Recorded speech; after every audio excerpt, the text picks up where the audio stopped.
Hello and happy gaming, everybody. My name is Dark Sage Walker, and I am off to a bit of a late start when it comes to recording videos. See, I don't know what was happening earlier, but I was just plain old not feeling that well.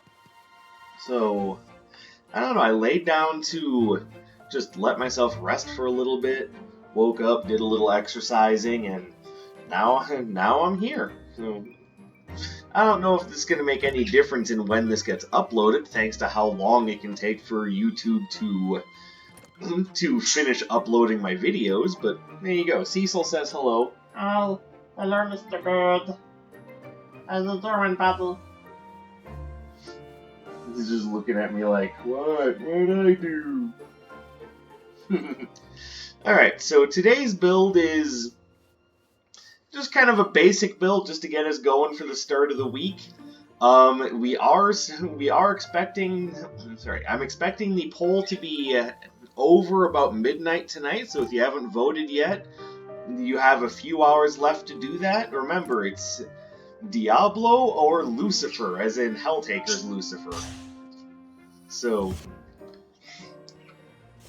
let your voice be heard on that one, and tomorrow's run will be all about one of those two.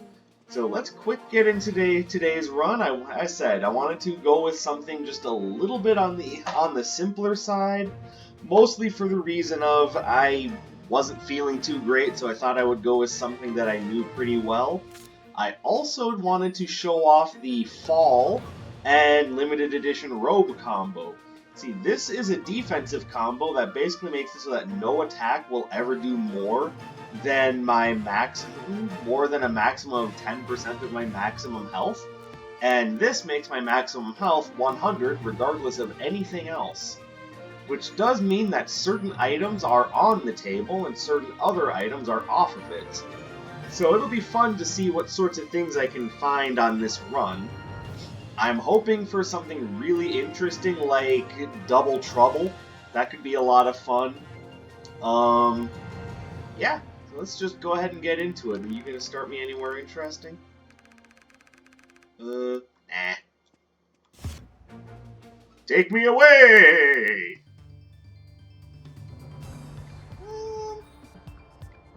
So yeah, we're getting the one that's probably the most difficult to start with out of the way first. Then Atlas will be so-so. And Shu, hopefully by then we found some really interesting stuff and we can just plow right over him. Oh, where you guys aiming? I'm over here. Yeah, I know it doesn't sound like I was fatigued earlier, but trust me, something was not right.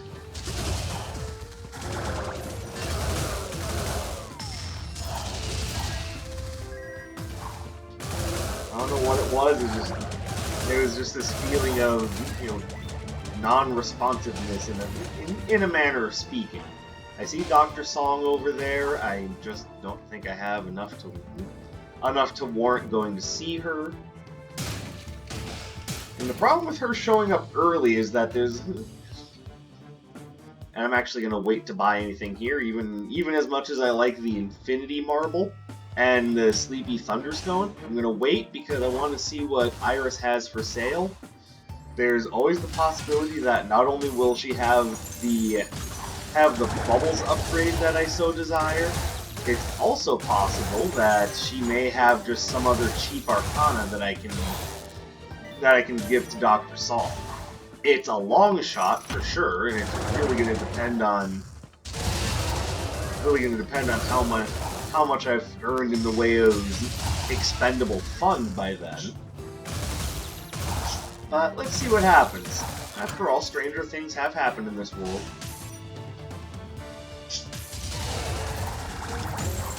Oh, dumb me.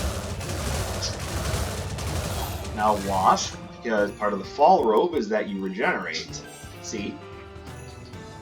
So that's what this robe is all about. It's basically just a strong defensive choice, so long as you take the limited edition robe.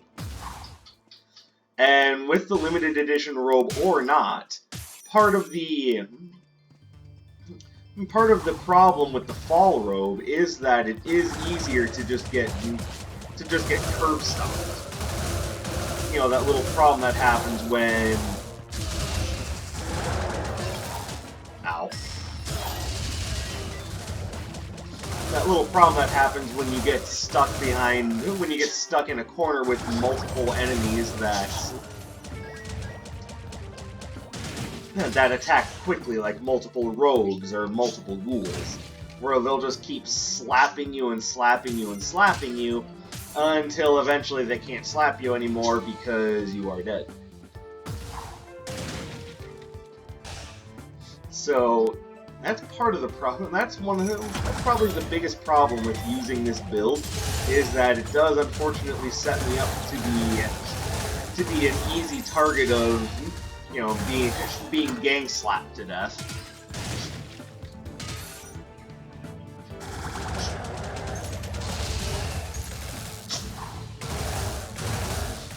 So even though we've got ourselves a great defensive combo and a wonderful base to build a strong offense on top of, that does not mean that I am in any way invulnerable or just immune to death.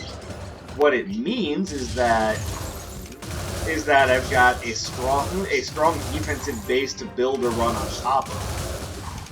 And son of a bitch. God, I hate elemental lancers. Or more specifically, I hate these elemental lancers.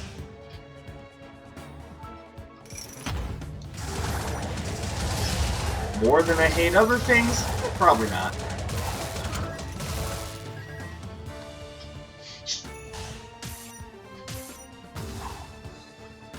So this should be Iris. Alright, so there's the bouncing bubble upgrade I was looking for, so that's pretty fortunate. And hey, as it turns out, there's a bunch of stuff here that I don't care about. So yeah, there you go, it actually worked out this time. So she's going to want a standard Arcana. She's going to start with something that's not upgraded and go from there. Which means that there should be no problem in letting her... There should be no problem because she can take this Earthquake Axe, and we should be pretty safe and sound from there.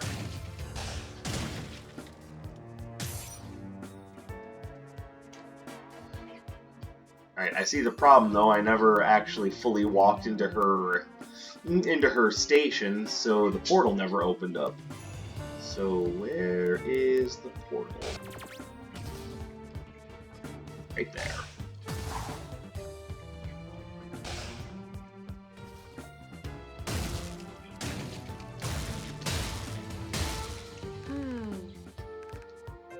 I will. We have the Earthquake Axe. Critical placebos! Oh! Oh, thank you, Doctor. You're the best. And I think I will take the Sleepy Thunderstone, as this little egg-shaped force field will essentially apply a...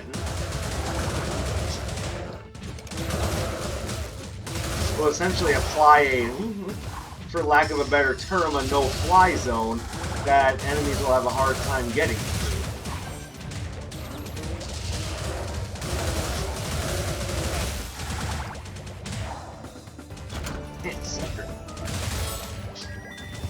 Alright, Ward of Earth, no thanks.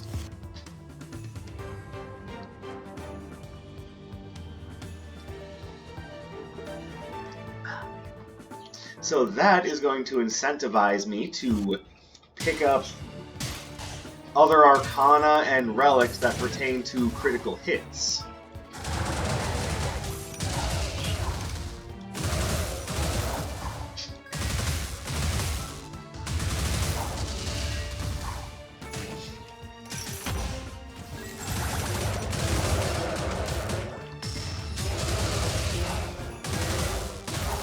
There we go. So hopefully everyone had a good couple of days. So it turns out my friend is absolutely fine. I think we potentially misread, well, not potentially, we misread the symptoms that we were talking about, and it turns out everything in that regard is was perhaps me being a little paranoid. No, he holds no ill will about it. He had said that in his position he probably would have done the same thing if I were exhibiting such easy to identify symptoms of, you know, the Rona. So we got together to do our gaming. The game that I'm running was, and it was a little bit of a slower burn on the game that I was running as far as D&D is concerned. Just because we're stepping into an area. We're stepping in, well, not an area. We're stepping into the idea. God damn it! Stop. But they're now getting into a little bit more of the story-driven area of what's going on in the game. And therefore, I figured it would be important for their characters to have a sort of mentor to help them figure out what's going on. So this week's game was almost entirely RP focused. So no dungeons, no combat. It was just meeting a series of characters that I'm hoping will help them figure some things out. Oh, whoops. By the way, Blazing Vault does not fit this build at all. And if given the opportunity, I will probably sideline it and use something else. But, I mean, for right now, it's doing fine.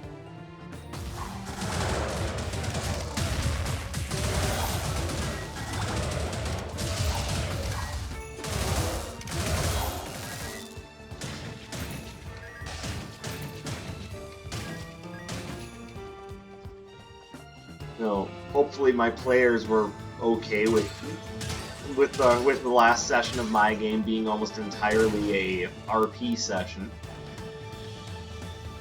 And I know some people will hear that and be like, a D&D game where you don't really roll many dice? What's going on with that? Well, I mean, not every D&D game is strictly about dungeon crawl. And okay, I miscalculated that jump. Oopsie.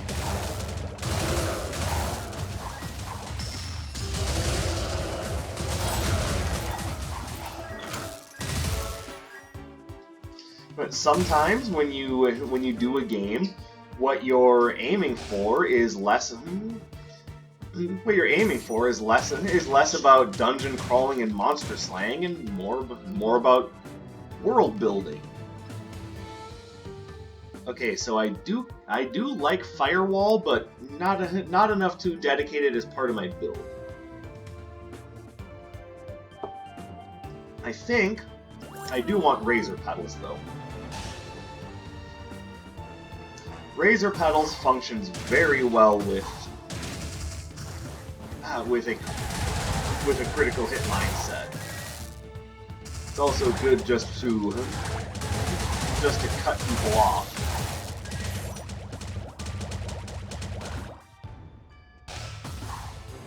What do we got over here? Adds a small chance to evade attacks. I'm going to take it because it's a nice little backup in case things go sour. Basically, it's hopefully a way for me to get out of the aforementioned curb stomp scenario.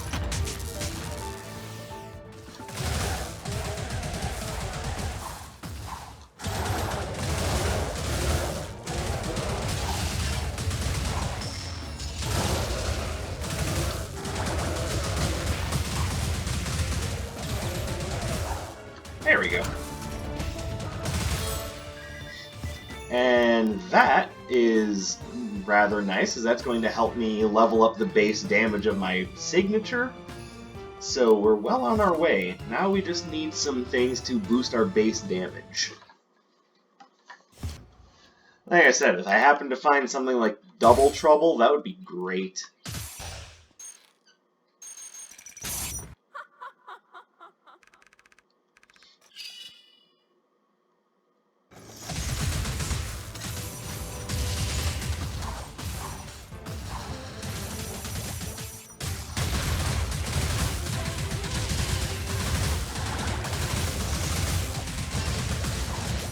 Alright.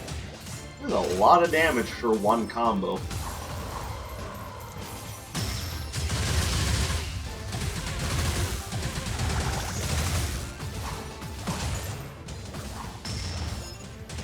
Go ahead, do your thing. Ice flakes. Don't you mean snowflakes? Yes. Alright. It's a lovely 2-cycle.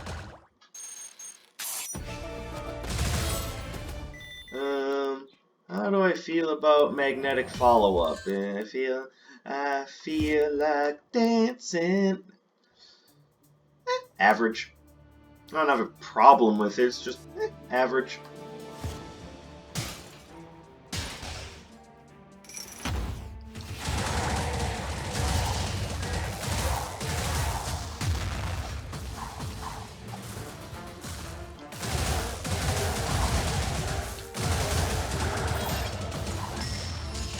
That sucker. The old teleport away and offer a differing opinion from across the room tactic. Works every time.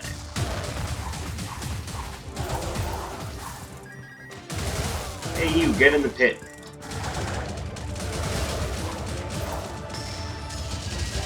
Okay, so we are not having any difficulty charging our signature. I would argue that Ancient Fountain Pen was definitely a nice little thing to find.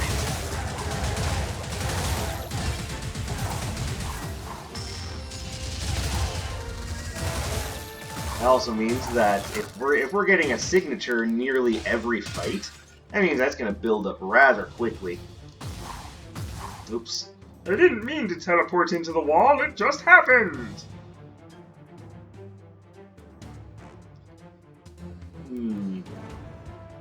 So that's a maybe. I only have one movement arcana. Is it really worth all that? So, Family Seal, I mean, I know what I just said, but that would work out really well with Ancient Fountain Pen. So I do think that's worth picking up. The more signatures we can get off, the better. I know I said, rewind just a little bit. I don't think I really need anything to boost my signature because I'm getting them so quickly. Yeah, fuck that. Now that I have the option to do it, yeah, I'll boost it. Because that's just going to make the bonus from Ancient Fountain Pen build up that much faster.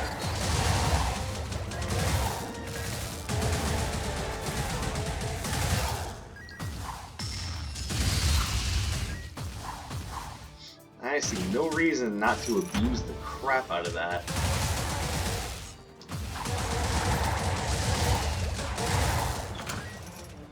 And some fights are easy enough that we don't really need it.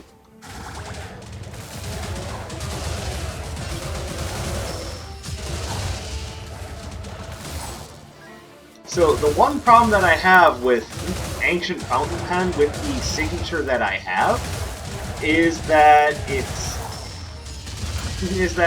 going to take a little while for the damage boost to be noticed on this particular signature. But rest assured, it will be noticed. I know, Poison Caltrops. You guys are so predictable.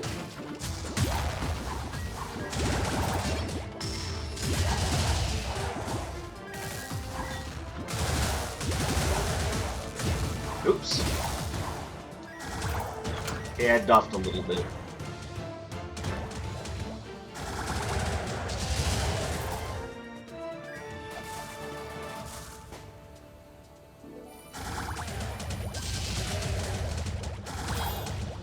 And as you can see, it takes a little bit for that auto regen to kick in.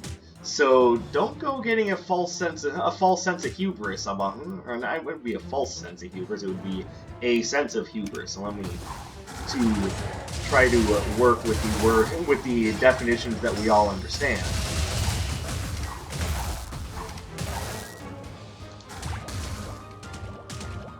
Oh hey, I see the bolt rail upgrade.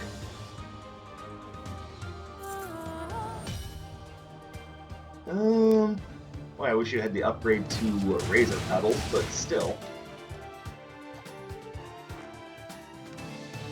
as of right now, I don't think I want to buy anything else. As much as I like Vortex Veil, it's kind of hard to justify buying it at the moment.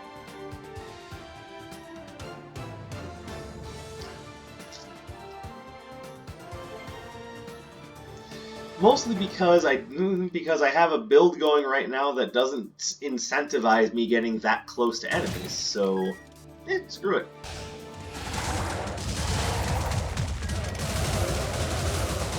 I bet you think you're slick, huh?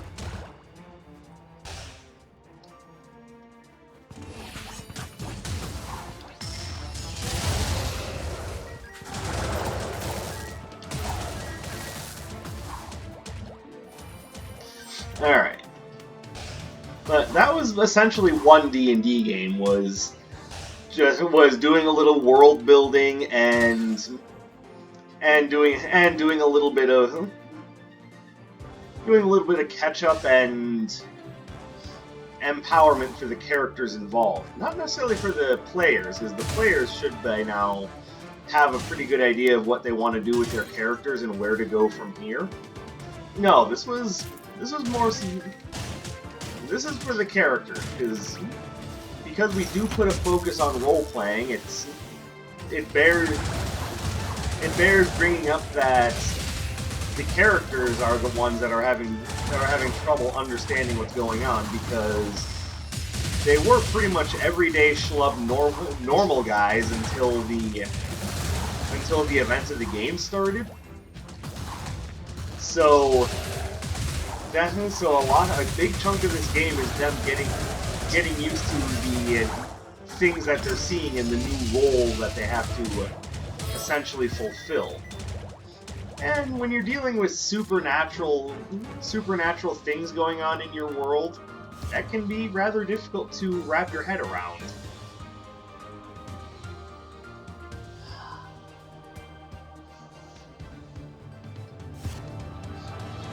So I decided to introduce a group of NPCs to help them out with understanding what's going on in the world, or I should say in this world, and making things a little bit easier to cope with. This should hopefully help the characters themselves understand the powers that they now have, as well as the role that they're going to be taking in this world.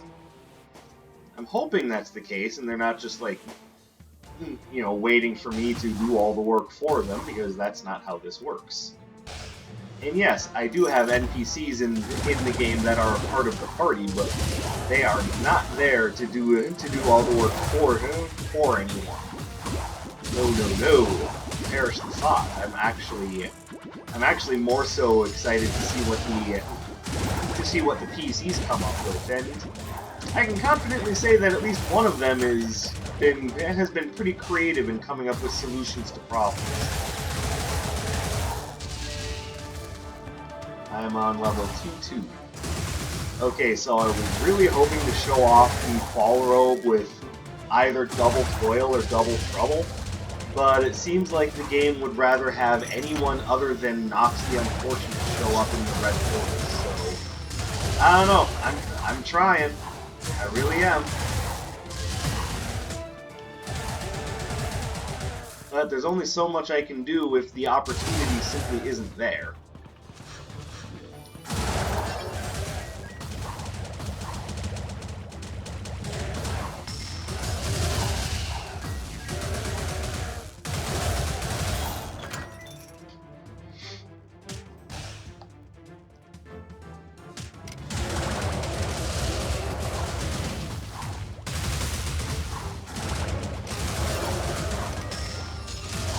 Outta here, you.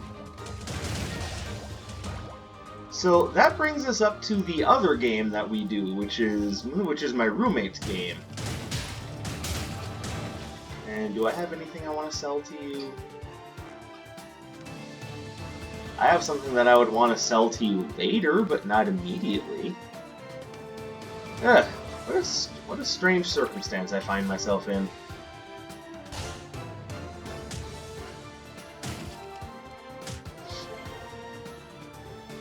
So in the other game, which, as I've stated before, is being played a lot like Monster Hunter, we basically fought what was the D&D equivalent of Volvidon. For those of you who are well versed in your Monster Hunter, you would know that that is the armadillo monster that likes to roll around and is good with paralytic agents. In this version, it was more like a, I suppose, like a landlocked turtle, but I mean, I still described it as an armadillo because that's kind of what it reminded me of. And instead of paralysis, it used poison, or not poison, it used sleep, but I mean, it was basically the same principle.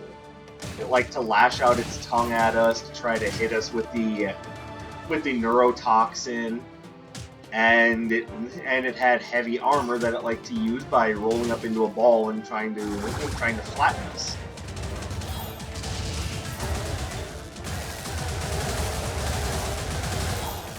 I don't know about you, but I'm pretty sure my characters function better when they're not two-dimensional. You mean your characters are something other than a character sheet? Not what I meant. We will be taking the fiery paintbrush, thank you. So...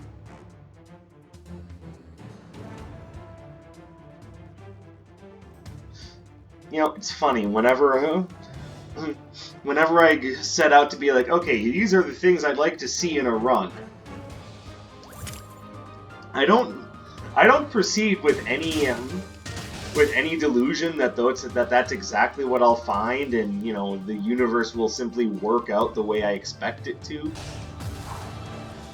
But this is kind of sad. Like, I haven't even found, like, nothing of what I was expecting I would see is what I found. I just have a clusterfuck of relics, and the game is like, okay, good luck! Which, yes, that's about normal, but I was hoping to be able to show you guys some cool tricks that you can use with the Fall Limited Edition Robe combo, but...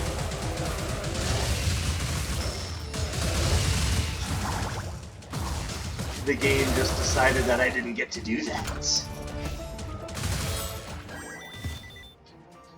We've got 2 more levels where we could possibly pick up some interesting stuff, so maybe in the next couple of levels, but as of right now, we're just going with, well, that was underwhelming.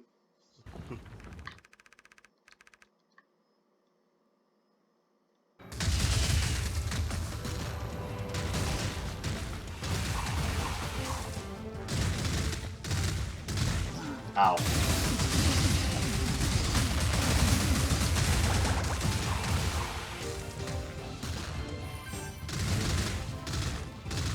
I screwed up on my frame data.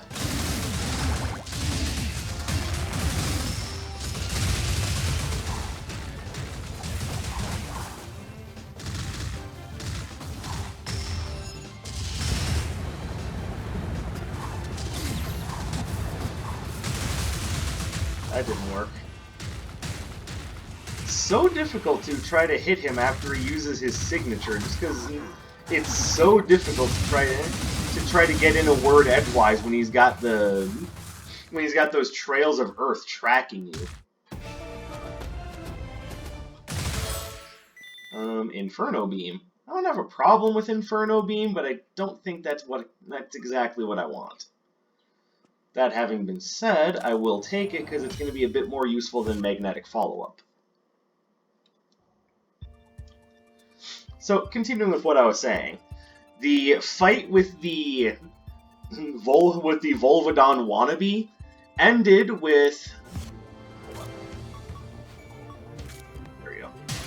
We're going to go a little fire heavy because we are in Shu's Keep, and fire is going to be a bit more useful here than...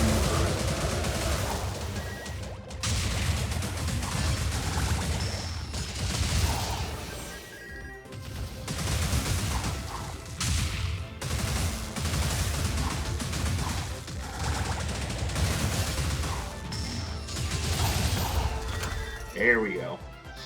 But the two characters that I was using, my Lightning Elementalist Gnome and my Fire Elementalist Lamp, they both reached level 7 and got to move forward with some of their higher level plans. So one spell that I wanted both of them to get was Polymorph Self, because they both had something that they wanted to do, and that they wanted to do as far as form changing was concerned, but they wanted to do it without sacrificing what they had already built for themselves. So one of them used it as a means to complete a set item bonus that essentially turned her into a sylph with fiery wings. This, of course, being done on the Lightning Elementalist, you have to understand. Obviously, that's not right.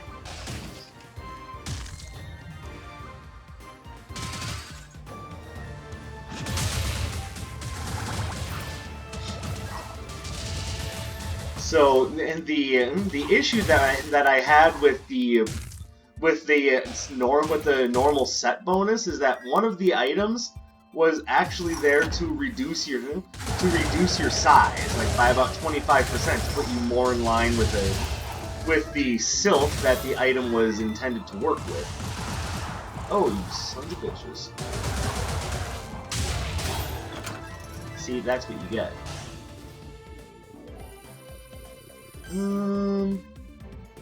So finally we see Nox, but not with anything that's really all that useful. See, I don't want to lower my critical hit chance. And as much as I like the Strongman's Hammer, as of getting it so late in the game, it kind of mitigates its usefulness. That having been said, I haven't found anything else that boosts my base damage, so I will take it. I'm just not going to be expecting it to do a huge amount.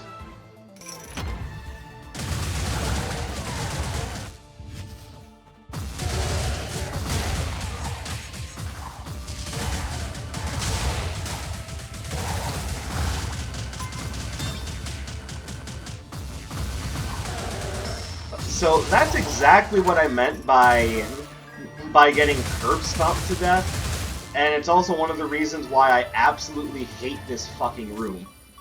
But also one of the reasons why I decided to buy Kali's Flower Diadem, because there's always the chance that something like that could happen, where I would just be bullshitted out of a run, and it absolutely saved this run, so...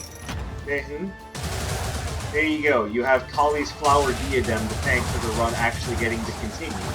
Because that room can be nothing, it can be nothing but directed bullshit from those single-eyed ass suckers.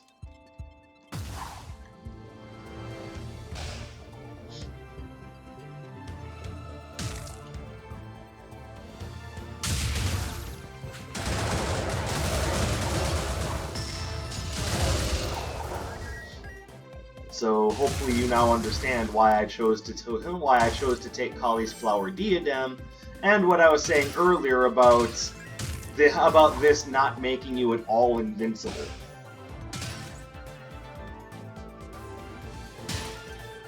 Your worst nightmare will be multi-hit attacks.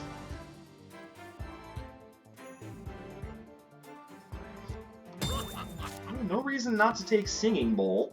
I was hoping to find something just a little bit more universal, but I can work with this.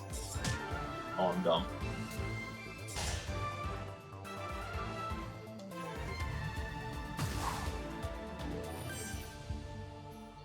I never found Iris. Hold on. You know, let me go find Iris after I beat this.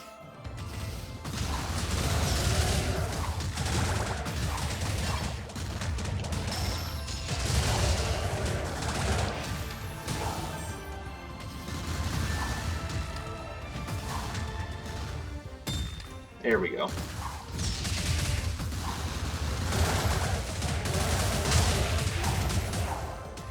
Alright. So, yeah, that would have been one of the most embarrassing showings of my channel had I not picked up Kali's Flower Diadem when I had the chance. So, happy that I picked it up, upset that I needed it. It seems like a good way to put it, and yeah, nothing here of much interest, so we're out. Oh yeah. Alright. Screw it, we're done! Yeah, see the amount of damage that they did to me? That would have... Without Kali's Flower Diadem, that would have been a game over no matter what setup I was using. And that was entirely because of one room and the idea that those guys can just hit stun you to death from full.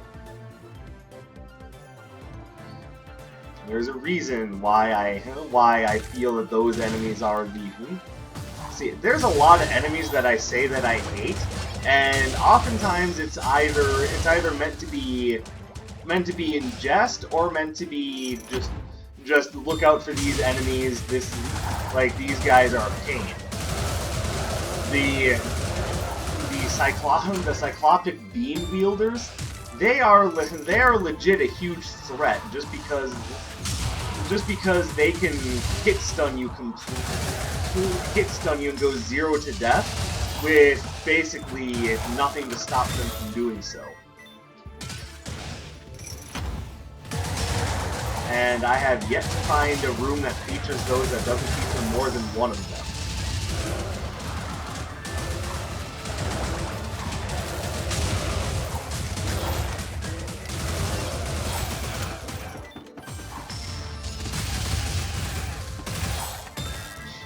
So be extra super careful. Oh hey, they did stock it. Alright, deal double damage, but receive double damage. See, here's the thing though. I'll be doing double damage, but I won't be receiving any extra damage because of the limited edition robe. You guys can't do any more than 10% of my maximum health and damage. I, on the other hand, am under no such obligation to follow that rule. So, you guys can just get fucked.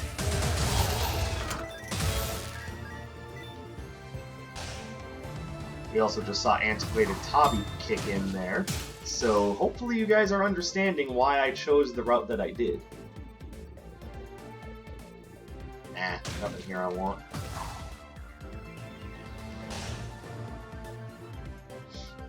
So it took all the way up until floor 3-2 to get it right, but hey, we did it. And you also now understand why those Cyclops enemies are the things that I typically find them not the most frustrating, but those guys are actually worth being afraid of because they will just end your run.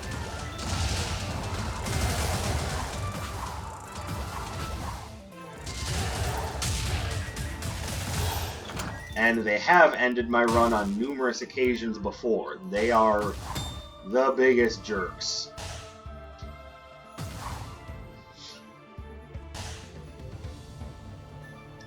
And for those who haven't put 2 and 2 together yet, here's what tends to happen.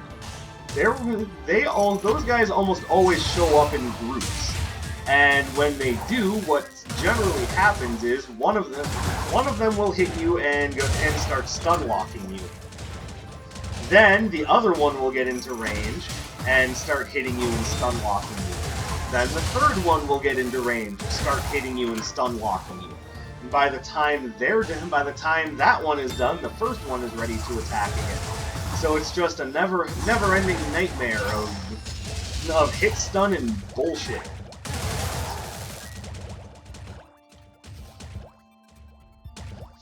So hopefully you understand why I hate those enemies so much.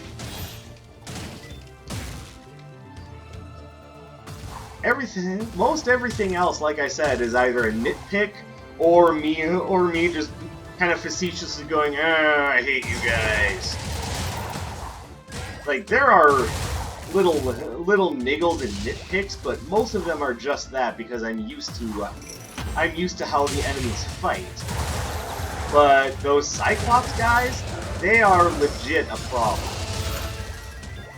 And they were even addressed in an update that makes it so that they don't fire as long if they don't hit you.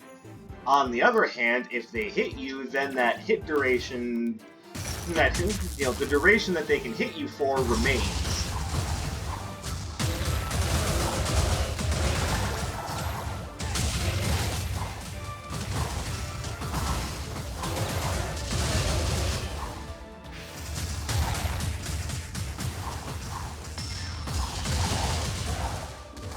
There we go. Chrono Glove, not so useful right now, but hey, thanks for the offer.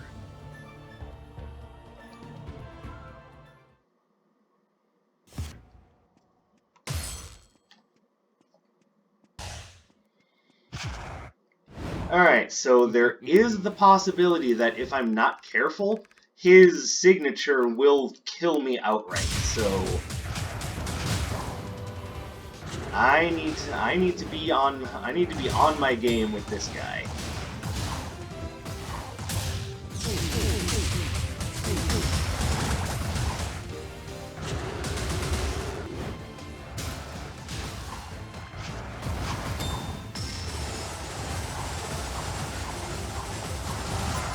See what I mean?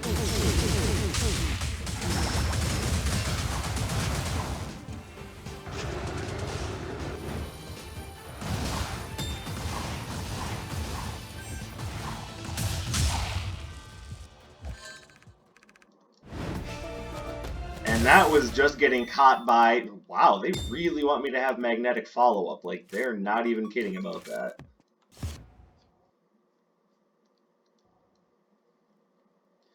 That is now the third time I've seen that spell offered up, and yeah, I got a question. What the hell, game?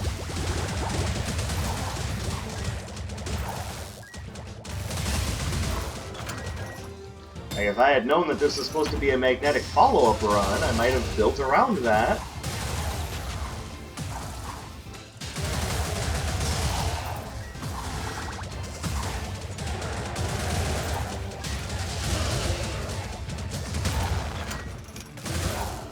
Away with you!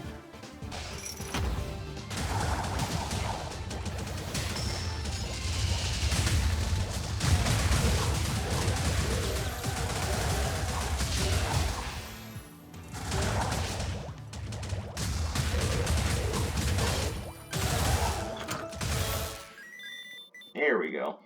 So as you can see, lots of damage being done. But part of the problem, of course, is just how dangerous the run in general is. With only 100 health, even when you do have the ability to regen back to full, it can be real tight.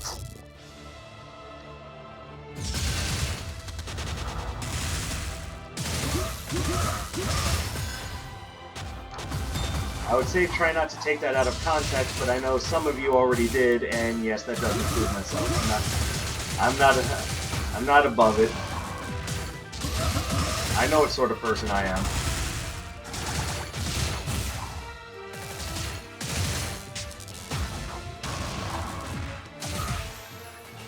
There we go.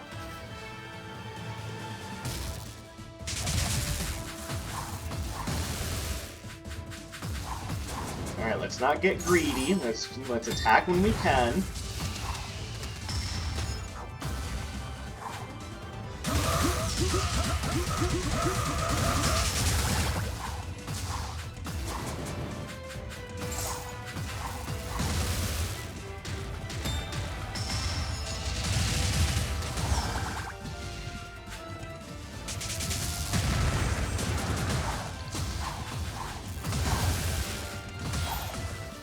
Yeah, Sleepy Thunderstone for the win. So yes, with this setup, you do have essentially an out, but you also can go down just as easily. You're essentially made out of paper. I'm happy I was able to show you that this is essentially free, but it's still a risk. No matter how you put it, it's still a risk.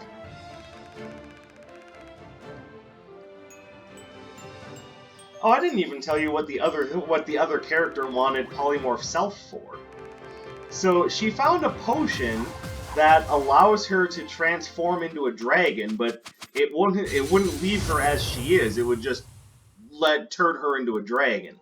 So the reason why she wanted Polymorph Self is so that she could, continue to be herself and not be forced into an unfamiliar form.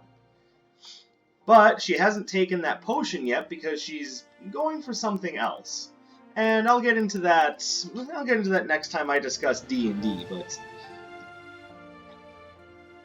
that tasted weird. But thank you everyone very much for watching. I appreciate all of your support.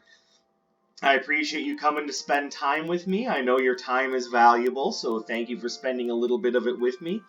Don't forget that there's still the poll going on for roughly 6.5 more hours, at least as of the time of this recording, probably a little bit closer to 3 or 4 hours by the time this goes up. And the winner of that poll will be the theme run that gets featured on tomorrow's run. So I hope you're all excited about that. I know I am. And I will see you guys in the next one. My name is Dark Sage Walker, and I will be seeing you